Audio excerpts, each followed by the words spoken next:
ہم Imperial hotel میں کرٹ tank کے کمرے والی راہداری میں مڑے تو مجھے اپنے عقب میں فاصلہ رکھ کر پیچھے آتے ادھیڑ عمر شخص کو دیکھ کر یاد آیا کہ وہ پٹیالہ پیگ ریسٹورانٹ میں ہماری موجودگی کے دوران بھی ہم سے چند میزوں کے فاصلے پر براجمان رہا تھا۔ کرٹ کے پیچھے پیچھے اس کے کمرے میں داخل ہوتے ہوئے میں نے کنکھیوں سے دیکھا وہ شخص سامنے والے کمروں میں سے ایک کے قفل میں چابی گھما رہا تھا۔ میرے ذہن میں گھنٹی سی بج اٹھی۔ اس کا مطلب یہ ہے کہ کرٹ کو صرف تحفظ کی خاطر سیکیورٹی عملہ مہیا نہیں کیا گیا بلکہ اس کی ہر نقل و حرکت کی نگرانی کی جا رہی ہے۔ ویش جی کی تقریب میں کوئی نہ کوئی یا شاید یہی شخص کرٹ کے آس پاس منڈلا رہا ہوگا۔ اس کا مطلب یہ ہے کہ میں بھی خفیہ والوں کی نظروں میں آ چکا ہوں۔ ہو سکتا ہے کل رات سے ہی کسی کو میرے پیچھے لگا دیا گیا ہو اور اب واپسی پر بھی کوئی سایہ بن کر میرا تعاقب کرے گا۔ میں نے تیزی سے دماغ لڑاتے ہوئے کل رات سے اب تک کی اپنی سرگرمیوں کا جائزہ لیا۔ مجھے اطمینان ہوا کہ میں نے کوئی پکڑ میں آنے والی حرکت نہیں کی، لیکن اگر میری نگرانی کا سلسلہ شروع ہو چکا ہے تو میں آج رات خان صاحب کی طرف جانے کا خطرہ مول نہیں لے سکتا۔ لیکن مجھے پہلے یہ تعین کرنا چاہیے کہ کرٹ کی یہ نگرانی محض رسمی کارروائی ہے یا اس کے پیچھے کوئی خاص مقصد ہے۔ کہیں اس سے ملاقات کرنے والے کسی بھی اجنبی شخص کو مشکوک افراد کے زمرے میں تو شامل نہیں کیا جا رہا ہے۔ یہ جاننے کا ایک ہی طریقہ تھا، میں بغور جائزہ لے کر تصدیق کرتا کہ واپسی پر میرا تعاقب کیا جا رہا ہے یا نہیں۔ لیکن کرٹ کی نگرانی کا انکشاف ہونے کے ساتھ مجھے یہ دھڑکا بھی لگ گیا تھا کہ کہیں اس کے کمرے میں بھی کوئی ریڈیو ٹرانسمیٹر پوشیدہ نہ ہو۔ اس کی تصدیق سے پہلے کرٹ سے کوئی ایسی بات کرنے کا خطرہ مول لینا بھی مناسب نہ ہوتا۔ مسئلہ یہ تھا کہ میں اپنی زبان پر تو قابو پا لیتا، لیکن تعصف اور طیش کے ملے جلے جذبات سے مغلوب کرٹ کو کوئی خطرناک بات کرنے سے کیسے روکتا۔ اچانک مجھے خیال آیا کہ خفیہ والوں کی طرف سے مستقل نگرانی کیے جانے کا انکشاف بوڑھے جرمن کو اس ملک کے کرتا دھرتا افراد کی طرف سے مزید بدظن کر سکتا ہے، جو بالواسطہ طور پر میرے وطن کی سلامتی کے لیے سازگار ثابت ہو سکتا ہے۔ آرام دہ صوفوں پر ہمارے براجمان ہوتے ہی کرٹ نے کچھ کہنا چاہا، لیکن میں نے ہونٹوں پر کھڑی انگلی رکھ کر اسے خاموش رہنے کا اشارہ کیا اور پھر رائٹنگ ٹیبل سے ہوٹل کا ایک پیڈ لے کر پینسل سے جلدی جلدی چند جملے لکھے اور اپنی تحریر اس کی نظروں کے سامنے کر دی۔ وہ اس دوران حیرانی سے میری حرکتوں کا جائزہ لے رہا تھا۔ میرے رقم کردہ جملے پڑھ کر وہ چونکا اور پھر تعجب سے اس کی آنکھیں پھیل گئیں۔ اس نے پینسل مجھ سے لے کر صرف 2 الفاظ لکھے، اوکے۔ چند لمحوں کے توقف سے وہ قدرے بلند آواز میں بولا، اچھا تو روہت، تم چاہتے ہو کہ میں اپنے بچپن کے زمانے سے اپنی سرگزشت سنانا شروع کروں؟ میں نے کہا، ہاں مسٹر کرٹ، کوئی سوانح حیات دلچسپ بنانے کی یہ سب سے آزمودہ ترکیب ہے۔ ہم سب کو ہی اپنے بچپن کا دور سہانا لگتا ہے اور جس طرح ہمیں اس زمانے کی یادیں دہرانے میں مزہ آتا ہے اسی طرح ہمیں دوسروں کے بچپن کے دلچسپ قصے پڑھنے میں مزہ آتا ہے۔ دراصل اس طرح ہم ہر لمحے اپنے بچپن کے واقعات سے ان کا موازنہ کر کے دل ہی دل میں اپنے بچپن کی یادیں تازہ کر رہے ہوتے ہیں۔ آپ بولتے رہیں، میں خاص باتیں اپنے پاس لکھتا جاؤں گا۔ یہ سب کہتے ہوئے میں کرٹ کی خوابگاہ کے مخصوص حصوں کی باریک بینی سے چھان بین بھی کرتا رہا۔ کرٹ میری باتوں سے میری سرگرمیوں کا دلچسپی سے جائزہ لے رہا تھا۔ میرے اشارے پر اس نے بات آگے بڑھائی، بولا، ٹھیک ہے، میں اپنے بچپن سے ہی بات شروع کرتا ہوں۔ میں نے 24 فروری 1898 کو جرمنی کے صوبے پوزن کے علاقے برومبرگ میں جنم لیا تھا۔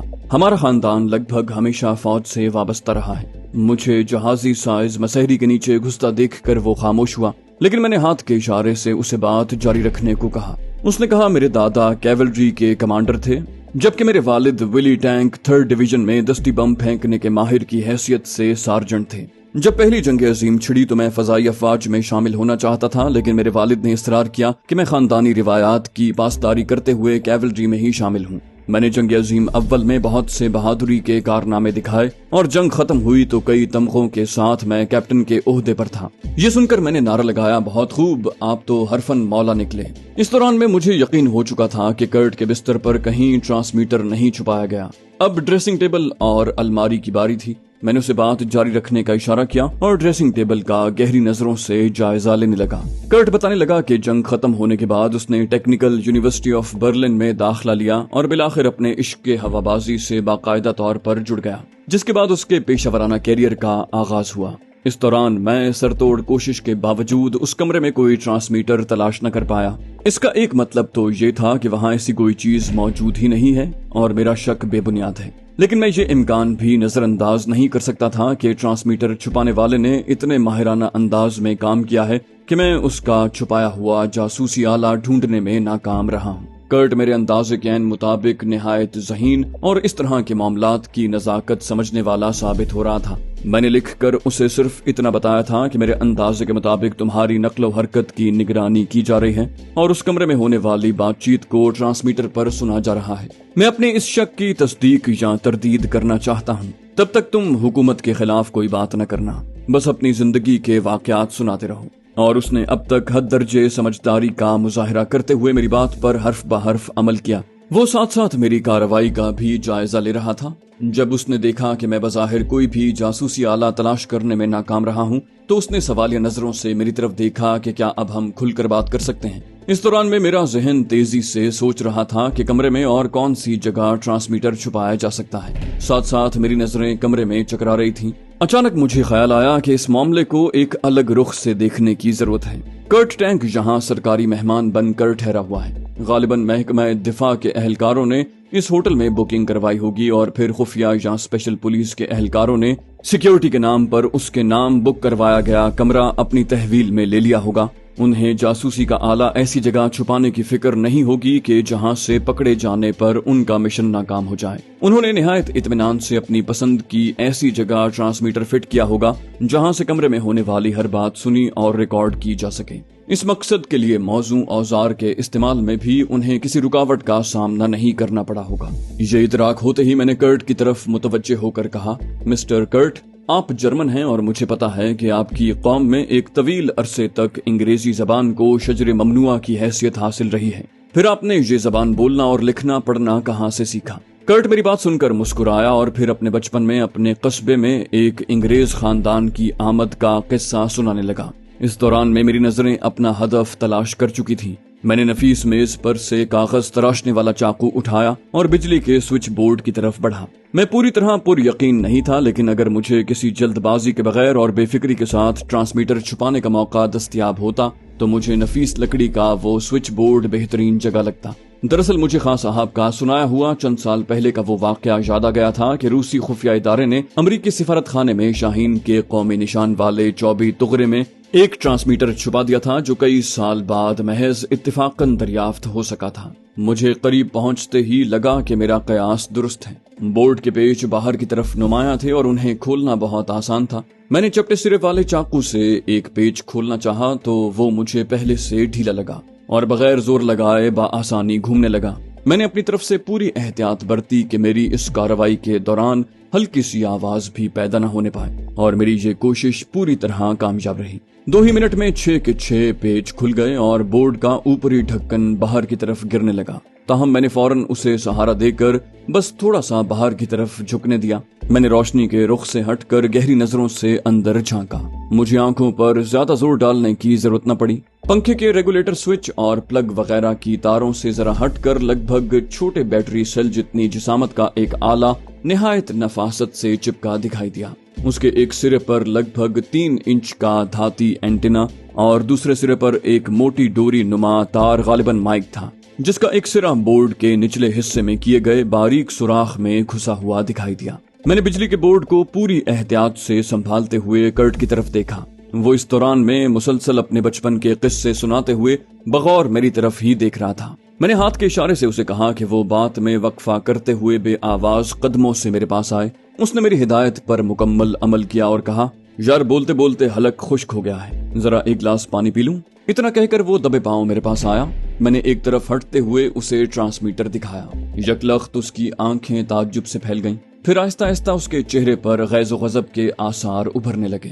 میں نے اسے اپنا غصہ قابو میں رکھنے اور تحمل سے کام لینے کا اشارہ کیا اور پھر اسے واپس جا کر اپنی بات آگے بڑھانے کو کہا۔ میں نے حد درجے احتیاط سے بورڈ کو دوبارہ پہلے کی طرح فٹ کر دیا اور خود کرٹ کے سامنے جا بیٹھا۔ جب وہ اپنی بات مکمل کر کے خاموش ہوا تو میں نے کہا، یہ سب کسی خواب جیسا لگتا ہے مسٹر کرٹ۔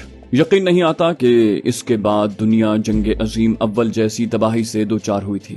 जिस में अनगिनत लोग अपनी जानों से हाथ धो बैठे। उसने मेरी बात गौर से जरूर सुनी, लेकिन मुझे लगा कि अपनी जासूसी का जानकर वो इस कदर शदीद इश्तियाल का शिकार हुआ है कि उसे खुद पर काबू पाने में मुश्किल पेश आ रही है। लिहाजा मैंने अपनी बात आगे बढ़ाई। कहा, ये बताइए मिस्टर कर्ट, आप क्या बचपन ही से साइंसी उलूम में दिलचस्पी रखते थे या होश संभालने के बाद रफ्ता रफ्ता इस तरफ रुझान हुआ? इस दौरान में उसने खुद को खासी हद तक संभाल लिया था। जब वो बोला तो उसके लहजे में मुझे अब भी हल्का सा इर्तियाश महसूस हुआ। वो पहले स्कूल और फिर टेक्निकल कॉलेज में तालीम और तरबियत के किस्से सुनाता रहा, लेकिन मुझे वाज़ेह तौर पर लग रहा था कि उसे ये नाटक जारी रखने में मुश्किल पेश आ रही है। बिलाखिर उसने लहजे में अपनायत लाते हुए कहा, तुम्हारा तो पता नहीं मिस्टर रोहित, लेकिन मुझे भूख लगने लगी है। मेरा ख्याल है अब तक तो आपका नाश्ता भी हजम हो गया होगा।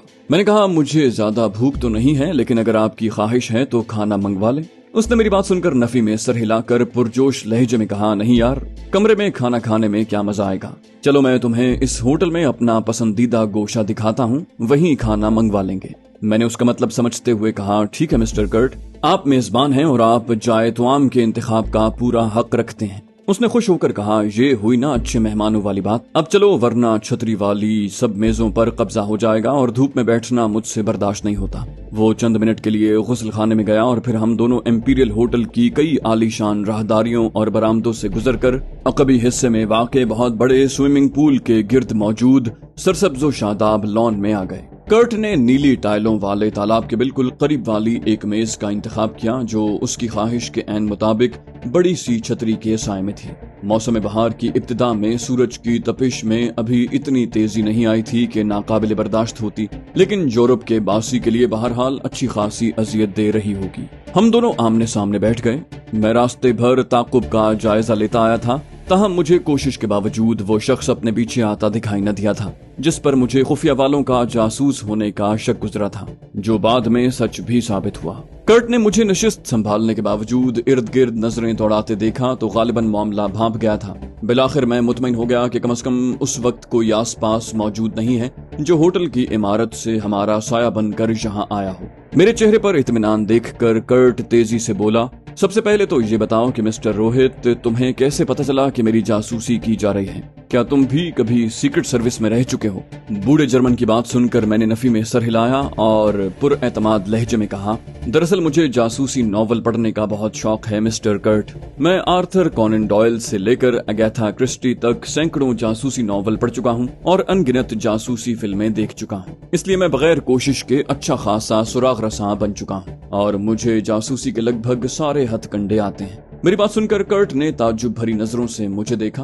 मैंने उसकी नजरों से झलकती बेयकीनी नजरअंदाज करते हुए बात आगे बढ़ाई। कहा, उन जासूसी नॉवलों के शहर में गिरफ्तार रहने की वजह से मुझ में जासूसों वाली कई आदतें रासिख हो गई हैं। मसलन ये कि मैं बिला इरादा लाशऊरी तौर पर ये जांचने की कोशिश में लगा रहता हूँ कि कोई मेरा ताकुब तो नहीं कर रहा।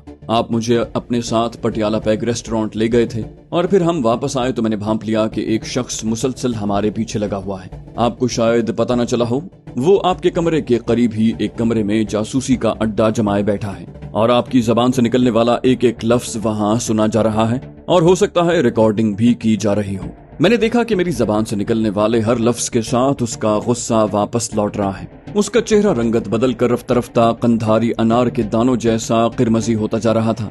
मैंने उसे अपने जज्बात काबू में रखने की दरखास्त की, लेकिन उस पर कोई खास असर न हुआ। वो बमुश्किल कुछ बोलने के काबिल हुआ। बोला, मुझे यकीन है ये सब घटिया हरकतें उस खबीस एसपी के इशारे पर हो रही हैं। वो यकीनन पहले भी मेरी जासूसी करवाता रहा होगा। वैसे तो ये पूरा मुल्क ही एहसान फरामोशों से भरा पड़ा है। मेरा दोस्त रेक्टर पहले दिन से ही ठीक कह रहा था। तुम्हें बुरा लगे तो मैं पेश की माजरत चाहूंगा, लेकिन आज ये एक बार फिर सच साबित हो गया है कि मैंने इस घटिया मुल्क का रुख करके अपनी जिंदगी की सबसे बड़ी गलती की है और कई कीमती साल बर्बाद कर दिए हैं। देखा मेरी दिन रात की मेहनत का क्या सिला मिला। काश मैं इब्तिदा में ही इस मुल्क के हालात से बाखबर किसी दोस्त से मशवरा ले लेता। इस मरहले पर मैंने खुद को उसी का हम ख्याल और हम नजरिया साबित करने के लिए कहा। आपको शायद यकीन न आए मिस्टर कर्ट, लेकिन इंडिया और यहाँ के कमजर्फ और बुज़दिल लोगों के लिए मेरे ख्यालात भी आपसे कुछ ज्यादा मुख्तलिफ नहीं है। और मैं भी इस मुल्क को अपना मस्कन बनाने को अब जिंदगी की सबसे बड़ी गलती समझता हूँ। मुझे यहाँ आने के बाद से अब तक दरबदर की ठोकरें, नाइंसाफी और इम्तियाजी सलूक के अलावा कुछ नहीं मिला। मेरी तरह मौजूदा पाकिस्तान के मुख्तलिफ हिस्सों से नकल मकानी करके यहाँ आने वाले बाकी लोगों में से अक्सर का यही हाल है। मैंने कर्ट की इस्तफसार भरी नजरों के जवाब में वो तमाम मसाइब और इब्तिला बयान कर दिए जिनका शरणार्थियों को बंटवारे के इतने बरसों बाद भी हिंदुस्तान भर में सामना था। मैंने आखिर में जज्बाती लहजे में कहा, मेरे जो रिश्तेदार कराची में ही रह गए थे वो लाखों मुसलमानों के दरमियान अपने घरों में अमन सलामती और खुशहाली की जिंदगी गुजार रहे हैं। मेरा बस चले तो मैं आज ही अपने कराची की मोहब्बत भरी फजाओं में वापस लौट जाऊं। मुझे लगा कि मेरी बातों ने कर्ट को खासा मुतासिर किया है और उसके दिल में मेरे लिए हमदर्दी के जज्बात गहरे हो गए हैं। बिलाखिर उसने दुखी लहजे में दोबारा कहना शुरू किया, बोला, मैं बता नहीं सकता कि कितने ऊंचे ख्वाबों के साथ मैंने इंडिया में कदम रखा था। मैंने अपने आप से अहद किया था कि इस मुल्क को एक ऐसा तबाहकुन जंगी तैयारा बना कर दूंगा कि अमेरिका, बरतानिया, फ्रांस, रूस सब हैरान परेशान हो जाएंगे। मैं चाहता था कि ये सब आलमी ताकतें अफसोस से हाथ मलें कि उन्होंने कितने बासलाहियत फजाई इंजीनियर की बेकदरी की है। वो कुछ देर के लिए सोचों में डूब गया। फिर उसने कहा, मैं तुम्हें यकीन दिलाता हूँ कि मेरा डिजाइन करदा मारूत फाइटर दुनिया के किसी भी जंगी तैयारे को मात देने की सलाहियत रखता है, लेकिन ये नालायक कौम आज तक इस तैयारे के शायान शान इंजन खरीदने में कामयाब न हो सकी और न आइंदा ऐसी कोई उम्मीद है। मुझे यकीन है उस तैयारे को सुपरसोनिक रफ्तार से उड़ते देखने का मेरा ख्वाब कभी पूरा नहीं होगा। वो चंद लम्हे खामोश रहकर शायद अपने दुखी दिल को संभालने की कोशिश करता रहा। फिर उसने बात आगे बढ़ाई, बोला, हकीकत तो ये है यार कि मारूत फाइटर प्रोजेक्ट को शुरू में ही नाकाम करने की कोशिशें शुरू हो गई थी। इस मुल्क में हुक्मरान सियासतदानों से लेकर ब्यूरोक्रेसी तक, फौजी सरबराहान से लेकर वजारत दिफा तक सब अपनी अपनी डफली पर अपना अपना राग अलापने पर यकीन रखते हैं। कहने को ये मेरा प्रोजेक्ट था, लेकिन मेरे मशवरों को कोई घास डालने को तैयार नहीं था, वरना आज मारूत तैयारा एक नाकाम इजाद न कहलाता। मैंने उसे दिलासा देते हुए कहा, जो होना था हो गया मिस्टर कर्ट, आपने अपनी बेहतरीन कोशिश की। लेकिन उसने मेरी बात काटते हुए पुरजोश लहजे में कहा, इस मुल्क के हुक्मरान और फौजी सरबराहान मेरी बात पर कान धरने की जहमत कर लें तो मैं मारूत को अब भी अल्ट्रा सुपरसोनिक तैयारा बना सकता हूँ। मैंने 1 साल पहले रोल्स रॉयस कंपनी को तैयार कर लिया था कि वो मारूत को कम से कम 1.6 या 7 मैक के रफ्तार से उड़ने के काबिल बनाने के लिए एक नया इंजन तैयार करें। इसमें बहुत भारी सरमायाकारी दरकार है, लेकिन वो लोग तैयार हो गए थे। उसकी बात सुनकर मैं चौंका। इसी तरह की किसी ढकी छुपी मालूमात के चक्कर में तो मैं इस बुढ़े के पीछे आया था। अगर मकामी तौर पर तैयार शुदा मारूत इतनी तेज रफ्तारी से उड़ने के काबिल हो गया तो मेरे मुल्क की सलामती को शदीद खतरात लाहक हो जाएंगे। मैंने बज़ाहिर अजराह तजस्सुस कर्ट से पूछा, हिंदुस्तानी सरकार ने ये तजवीज क्यों ठुकरा दी मिस्टर कर्ट? मेरी बात सुनकर वो एक बार फिर तैश में आ गया। बोला, मैंने बताया ना कि ऊपर से नीचे तक गधे भरे पड़े हैं। जाहिर है रोल्स रॉयस कंपनी इसी उम्मीद पर इतनी भारी सरमायाकारी कर रही थी कि आइंदा तमाम मारूत तैयारों में उन्हीं का तैयार करदा इंजन नस्ब होगा। लेकिन पता नहीं लाल भुजक्कड़ ने पंडित नेहरू के दिमाग में ये बात डाल दी कि इस तरह ये तैयारा गैर मुल्की कंपनी का मोहताज हो जाएगा। बेहतरीन रास्ता ये है कि ये इंजन रोल्स रॉयस कंपनी के तकनीकी ताउन से हिंदुस्तान में ही तैयार किया जाए। ये पेशकश रोल्स रॉयस कंपनी ने मुस्तरद कर दी। मैंने कहा, क्या आप अब मारूत फाइटर को सुपरसोनिक बनाने के हवाले से पूरी तरह मायूस हो चुके हैं? कर्ट ने उदासी से हाँ में सर हिलाया। बोला, कम से कम पंडित नेहरू के होते हुए तो सूरत हाल बदलने का कोई इम्कान नहीं, लेकिन उसकी बेटी इंदिरा गांधी मुझे उससे ज्यादा चालाक और मामला फहम लगती है। उसने एक मुलाकात में रोल्स रॉयस से मेरी बातचीत का मामला अपने बाप के सामने उठाने का वादा किया था। अगर वो अपने बाप को कायल करने में कामयाब हो जाए तो मैं रोल्स रॉयस वालों को एक बार फिर इस प्रोजेक्ट पर काम करने के लिए आमादा कर सकता हूँ। उसकी बात सुनकर मेरा दिल बुरी तरह धड़क उठा। हिंदुस्तान ही नहीं, पाकिस्तान में भी ये बात बच्चे बच्चे की जबान पर थी कि नेहरू ने अपनी बेटी को अपनी जगह वजीर आजम बनाने की तैयारियां लगभग पूरी कर ली हैं और बूढ़ा पंडित अगले इंतखाबात में उसे अपनी जगह इक्तदार की गद्दी पर बिठाने वाला है। अगर ऐसा हो गया तो फिर मारूत फाइटर के मुर्दा घोड़े में नई जान डालने की राह हमवार हो जाएगी। मैंने निहायत एहतियात से नपे तुले लहजे में कहा, आप बहुत ही नेक दिल और साफ जमीर के मालिक हैं मिस्टर कर्ट। अपने आप से बदतरीन ज्यादती बल्कि दुश्मनी करने वालों को भी बड़ी आसानी से न सिर्फ माफ कर देते हैं बल्कि उनके लिए तरक्की और कामयाबी यकीनी बनाने के लिए भी सरधड़ की बाजी लगा देते हैं। मैं आपकी शराफत को सलाम पेश करता हूँ। आप जैसा सादा लौह इंसान मैंने अपनी जिंदगी में नहीं देखा। कर्ट ने चौंक कर मेरे चेहरे की तरफ देखा। मैंने उसी लहजे में बात जारी रखी। कहा, यकीन करें, आपने अपनी मोहब्बत से मेरा दिल जीत लिया है, वरना मैं हरगिज इस मामले में दखल न देता। लेकिन मैं आपसे पूछने पर मजबूर हूँ मिस्टर कर्ट कि इस मुल्क को इतना बड़ा तोहफा देने का आपको पहले क्या सिला मिला? जिस मारूत प्रोजेक्ट के हवाले से तमाम नाकामियां पहले ही आपके खाते में डाली जा चुकी हैं, क्या उसकी कामयाबी का सेहरा वाकई आपके सर बंधेगा?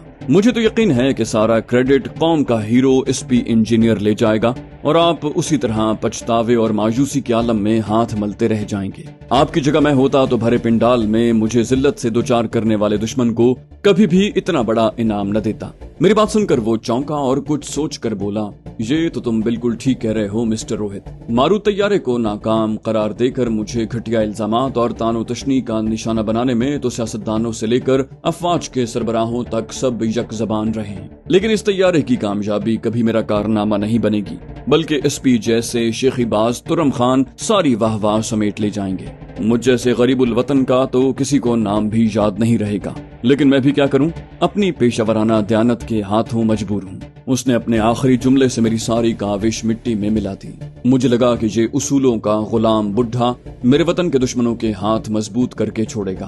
ताहम मुझे ये भी पता था कि फिलहाल उसे मजीद उकसाने की कोशिश उसे मेरी तरफ से बदजन कर सकती है। मुझे धीरे धीरे बतदरीज उसे हिंदुस्तानियों की तरफ से इतना बदजन करना पड़ेगा कि ये खुद ही उन पर लानत भेजने पर तैयार हो जाए। लिहाजा मैंने एक नए अंदाज से तुरुप का पत्ता इस्तेमाल करने का फैसला किया।